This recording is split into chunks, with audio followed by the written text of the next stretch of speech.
right, everybody. Welcome to a very special show today. We have an awesome guest here on New York Revival. Our man, Ryan Mead. Am I saying Mead correctly? Is it like the Yeah. nectar of the gods? It is the nectar of the gods. It's shocking how many people put an E on the end of my last name. Yeah, come on, man. You got to get with it here. Listen, he's the host of Blueshirts Breakaway, the founder of churchofcaco.com. Thank you. Great material on there, by the way. Thank you. Ryan, how are we doing today, man? New York Ranger hockey is back, so I would say we're doing pretty well after a 60-year break. Dude, so ready to roll. I honestly, I haven't dealt with anything like that. I mean, I guess I forgot what the last Olympics was like, or was it 2 Olympics ago where they had that kind of break? But I was having a hard time getting through this this bye here. It's been an off season, if I'm being honest. What it feels like 14 days has just felt like the Eichel off season in a mini nutshell yet again. Right. And then you see everybody else getting back because they're doing their COVID, they're making up their COVID games. I'm sitting here watching everybody come up the standings and us just sitting there idle. And I'm like, all right, it's time to go here. Let's go. Let's get back into it. It's nice to rest when you can. Yes. Considerably, everyone else has to keep playing, so the Rangers get to tweak their lines and make those practices and keep Lafreniere, the number 1 overall pick, on the top line, etc., and rest up Adam Fox's whatever he hurt for body injury until then. Sucks about Kakko though. What's going on, man? Gallant tells us one thing: he's gonna be back in one day. He's on the ice for a warm up and then out for possibly 2 months. Who knows? So this is just hypothetical from my side. You never know with hockey when it comes for injuries. They'll always say upper body, lower body. Right. They'll never give you, I don't know why. Betting is legal now. Seriously, come on. Just in case you were wondering. Betting is legal. So for every other sport reports those injuries because of betting. The NHL refuses to do it. It's very strange. But for my analysis, again, not a doctor, just an idiot. It was, to me, obvious that Kakko was favoring his right wrist when he was hurt in the Hurricane game. I think he was dealing with on and off. Could it be a shoulder? It could be. Could it be something else? But I think he's going to be out a little over a month, if I'm being honest. Okay. Well, I feel like you said, I feel like this is Bill Belichick. They don't tell you anything what's going on. We just got to assume. And I guess a wrist injury, obviously pretty important to a sniper like Kakko. Well, Kakko, it doesn't kind of explain why he was struggling a little bit after he had those developmental steps forward earlier this year. Right. He started playing like the player we thought he could, or at least shades of him. Right. And then he went to the Mika Zibanejad, Chris Kreider line. And at that point in time, things got a little lackluster. He had to get comfortable with them. But the last couple games of that line, he was, I don't want to say invisible, but you could tell he was laboring a little. Yeah, listen, shut him down for as long as possible and get him 100%. You know, we're in here for the long haul now. And so I kind of wanted to, talk to you about that because it seems like, are the Rangers playing above? Listen, I'm having so much fun right now in this season. It's been so fun watching the young guys develop, watching Igor do his thing. But are they playing over their heads? Is this sustainable? Like, it seems like they're kind of playing a little bit over their heads here. I don't want to say they're playing over their heads, mostly because Igor Shesterkin exists. Yes. And the key to the Rangers season and for the next, 6-7 years is going to be 2 players. It's Igor Shesterkin and Adam Fox. And as long as you have those 2 players on your squad, and hopefully they can get marketed a little bit better because Igor should be a bigger deal in New York, in my personal opinion, they will be able to succeed. And now the rest of the roster has struggles. The team struggles at 5v5. They get their doors blasted off, but there is like a counter take to that. It's that, yes, they let a lot of shots in on goal and Igor gets peppered a lot of the time, but a lot of the time they're also low quality chances. The Rangers are playing a style of play that favors their elite goaltending. Now, is that lucky? Yes, but also you have the talent in Igor Shesterkin. They do need to address some of their offensive issues in the trade deadline. I'm sure we'll talk about that extensively. But I wouldn't say this team is faking anything or playing above their heads. There are plenty of teams in the NHL that, if you look at the standings right now, every division except for one is set for the most part for the playoffs. Right. I mean, there's a doomsday scenario where the Rangers don't make it, but if that happened, I would tell you a lot of bad things would happen in my life. Yeah. I don't want to see those come. So you and me both. The Rangers in general, they're not playing over their heads. They have outperformed expectations. I expected them to be second in the Metro this year. I was flamed upon saying that. And here they sit right now at third in the Metro. Hey man, you are some kind of savant, man. You Thanks, got you buddy. you nailed it. You I nailed follow it. this team pretty closely. Yeah, it's like you do this for a living or something. Weird. So I also want to ask you about that. Last season we kind of flamed out. The Hurricanes whooped us, and they Two whooped seasons ago. it's yeah 2 seasons ago. Sorry, and it seems like every time we play the Hurricanes, they're always whooping us. And I kind of want to. Do they just have our number? They're an elite team, obviously, but can we get past them? The Hurricanes are the team I don't want to see the most when it Right. comes to the seedings in the playoffs, and it's not because they were whipping us. I mean, we went into that playoff bubble just unprepared. Igor Shesterkin, if you don't remember, was supposed to start that playoff series, and then Henrik Lundqvist, who no shots at Hank, absolute legend, one of the best goalies of all time, just wasn't in the prime of his career. It was one last ride for him, and it didn't go magical at all. Right. Just got absolutely destroyed. Kakko was actually the best person in that playing bubble. Shockingly, Mika Zibanejad and Artemi Panarin were just, I don't want to say out of shape, but we're not ready. Right. And the rest of the team just wasn't there. I don't want to say that they have our number. They don't. I think they're a team that the Rangers can. I mean, you saw for years the Rangers bullied the Hurricanes for decades. Yes. And now they're finally they're an extremely well coached and extremely analytic friendly and extremely talented team, top to bottom. They also have 6 former Rangers, so they're very aware of how the tendencies of the Rangers can go. And the way I'll liken this is when you go to the regular season, you only have so much time to prepare, right?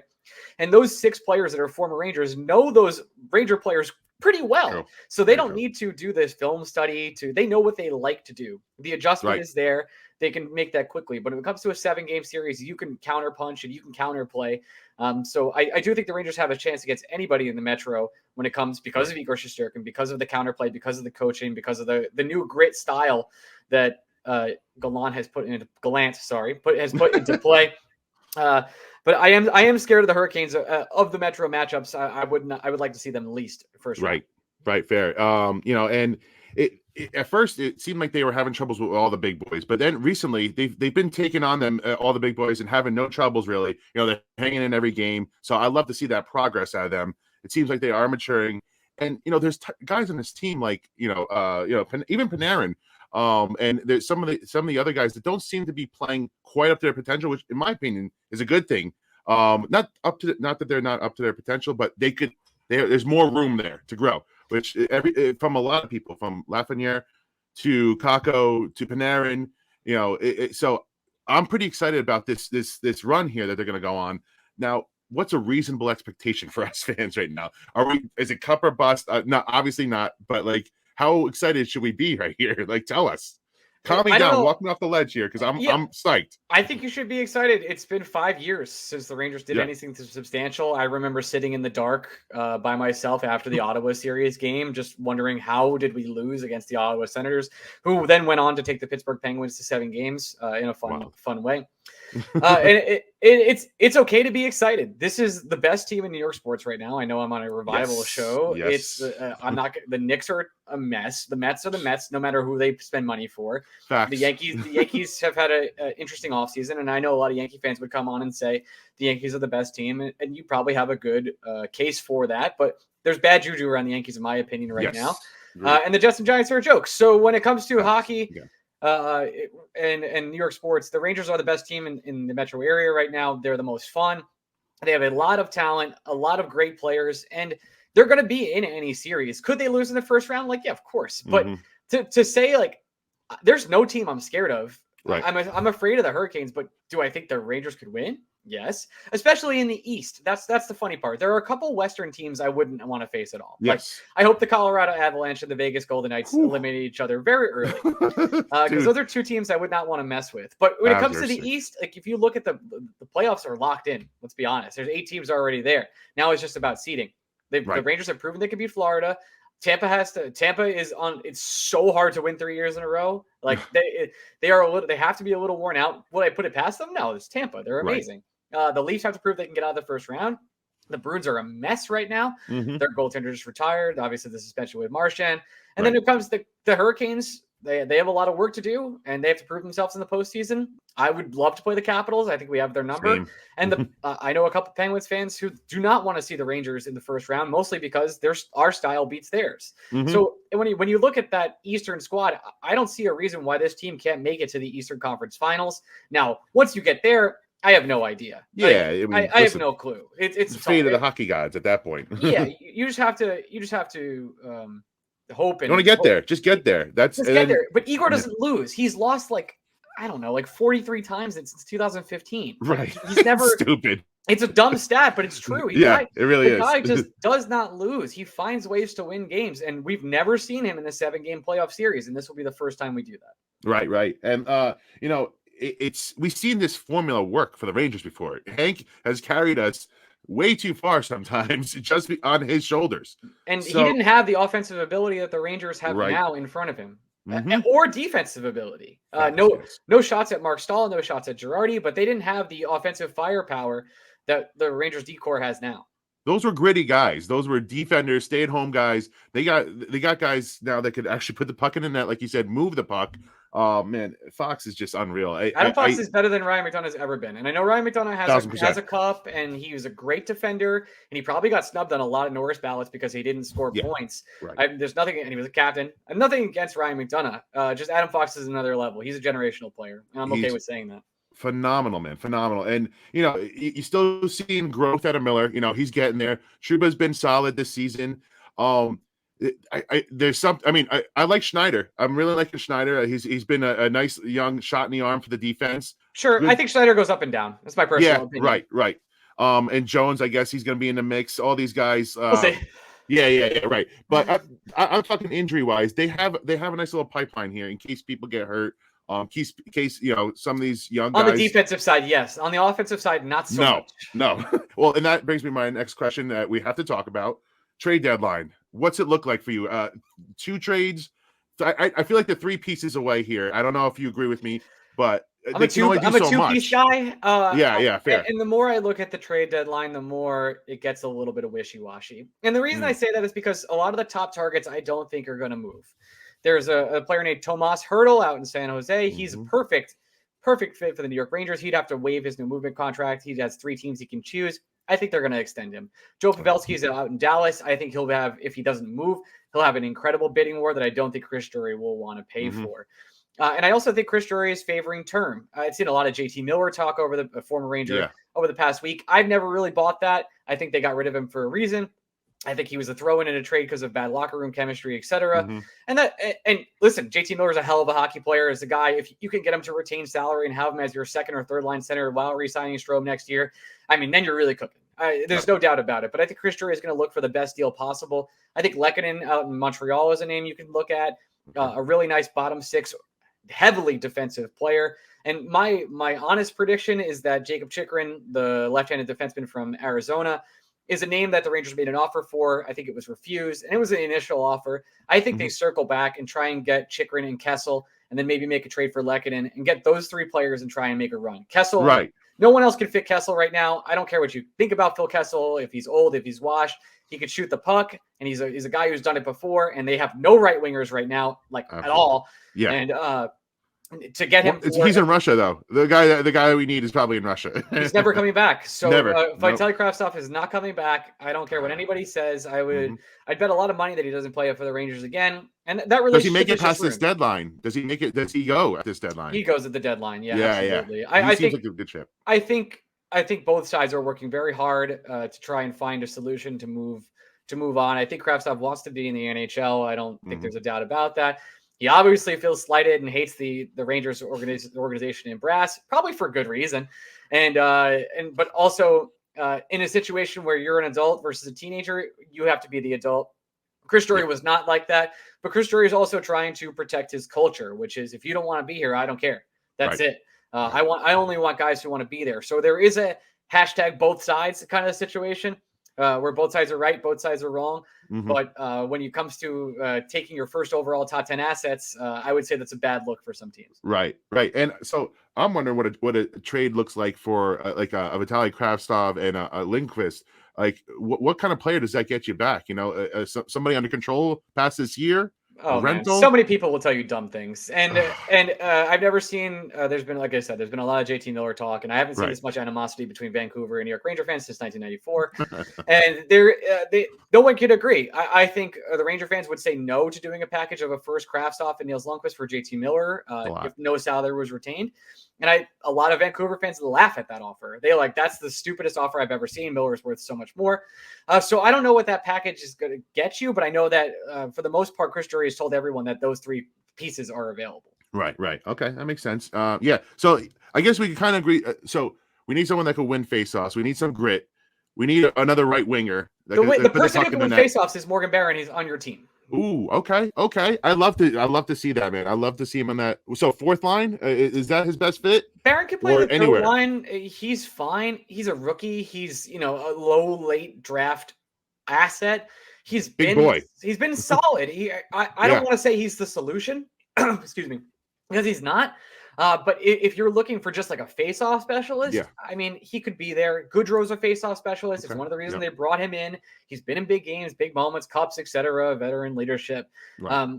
They really need somebody that can help them in 5v5 and score the puck, because the power play is special. That thing is humming. It's been crazy all year. Despite my dislike for Strome on the top power play, it works. What else can I say? Adam Fox makes things happen. And the goalie and the defense has been fine. They just can't score 5v5. They get absolutely caved in.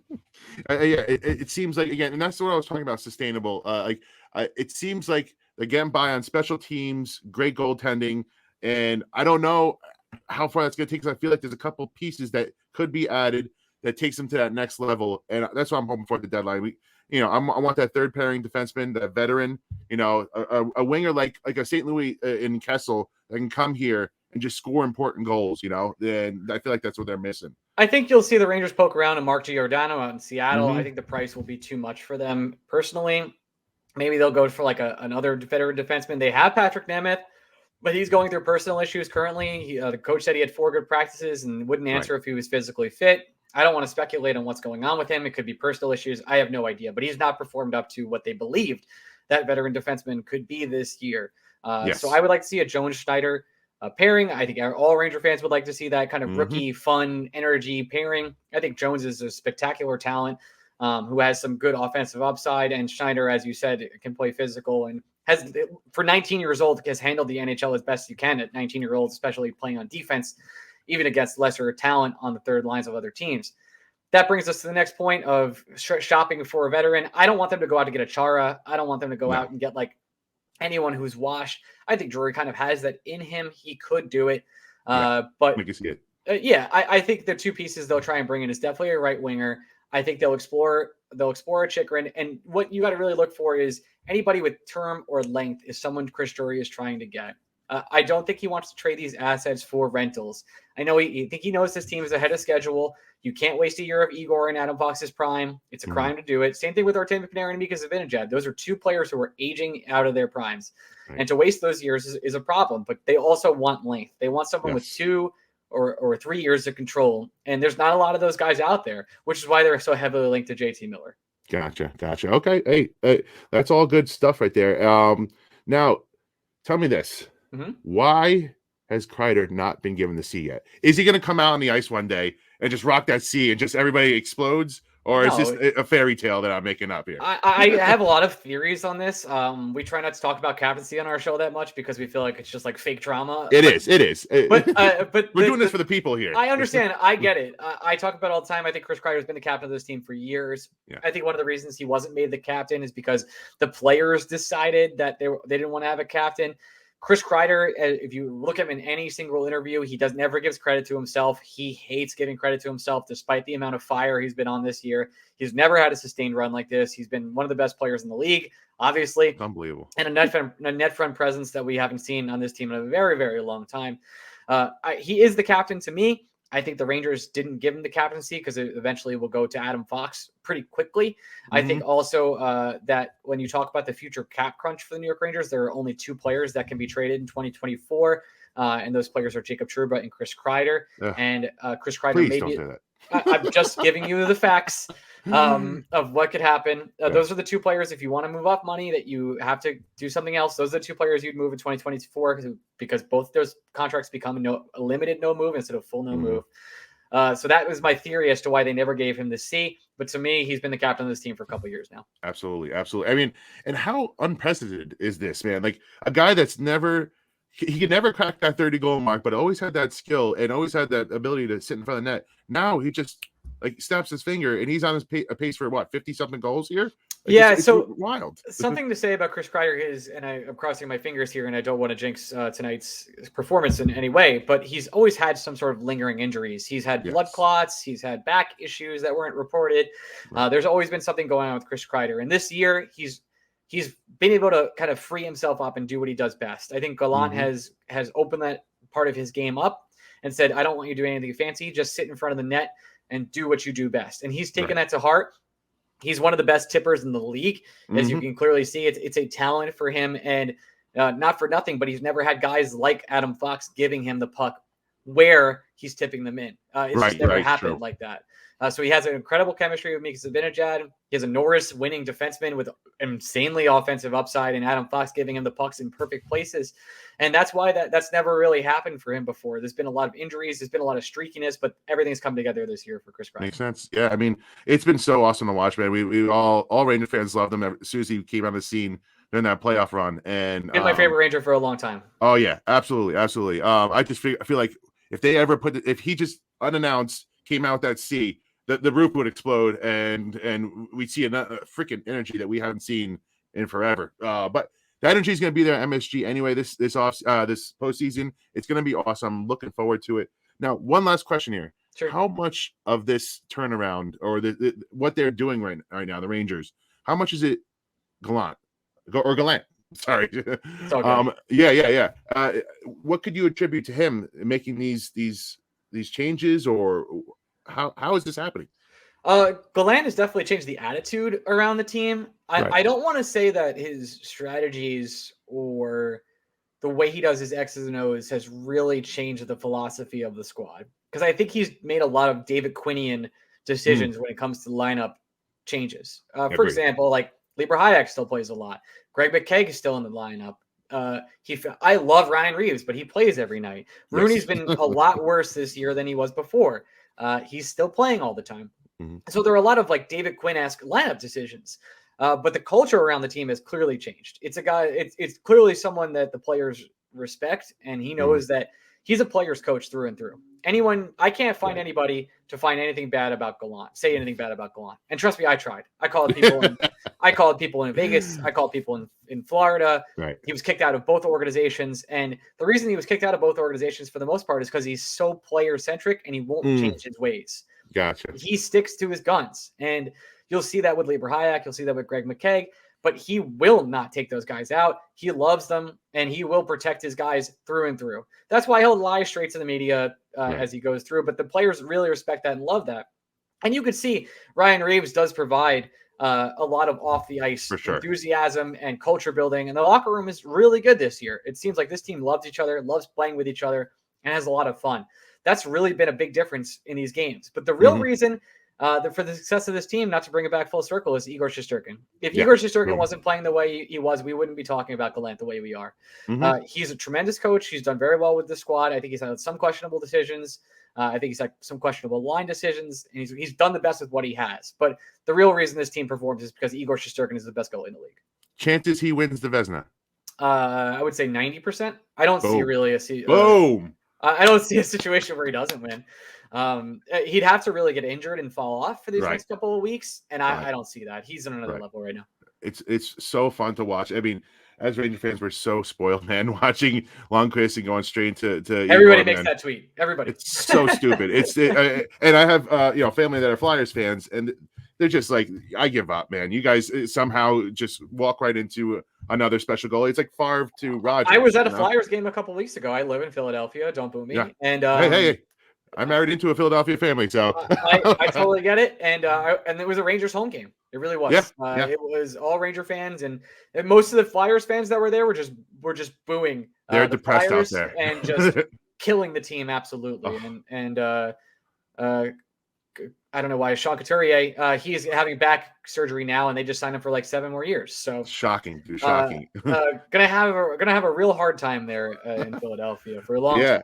And we tried to warn him about AV, man. I tried to tell him, I was like, this ain't it. They need to fully hit the reset button over there. But we don't care about Philly right now. We all care about the New York Rangers. We're excited for the playoffs. Ryan, I appreciate you for giving me any time you could give me. And it's always hey, if you guys aren't following Ryan on Twitter, you need to. He's hilarious. He's great. Got that humor that I just love to see. Thank I you. love to see. At Ryan Mead, right? Did I have that right? OH Ryan Mead, yeah. All right, man. Hey, listen, again, thank you so much for coming on. I hope to speak to you, at some point in the future. Hopefully we're talking playoffs. And hey, have an awesome one. And to our New York Revival fans, get on the bandwagon now. Until you have to get on the bandwagon right now.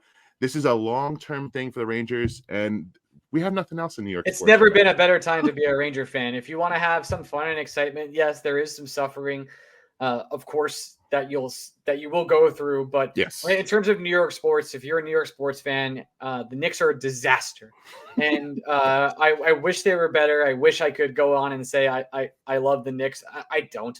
No. And Nets, nobody cares about the Nets. Nobody cares about the Nets, despite yes. Their situation is also a disaster. I love Kevin Durant. I love what he does on social media, and they're super fun. Agreed. Jets and Giants, you have some time. You got time to kill. Trust me. Right. Maybe the Giants do something fun. I'm not sure. I believe in Zach over in the Jets side. And then baseball, if it ever happens this year, the Mets and the Yankees will at least be fun to follow. So let's go, Mets. I'm a Mets fan. We finally got a little bit of excitement here, but of course the lockout. I'm not sold yet, man. It's the Mets. I love. I'm never sold. I love DeGrom. I'm not a Mets fan. I'm a Rays fan, actually, as shocking as that is. Okay. And I've been a Rays fan since 2005. And nice. But I still follow baseball very heavily, and both those teams, they have a lot to prove. That's for sure. I hear you. Well, again, thank you, Ryan, for your time. Appreciate you, man. Follow my man Ryan on Twitter, and we're back with you soon, man. Appreciate you. Sounds good. Thanks, buddy. Appreciate it. Have a good one.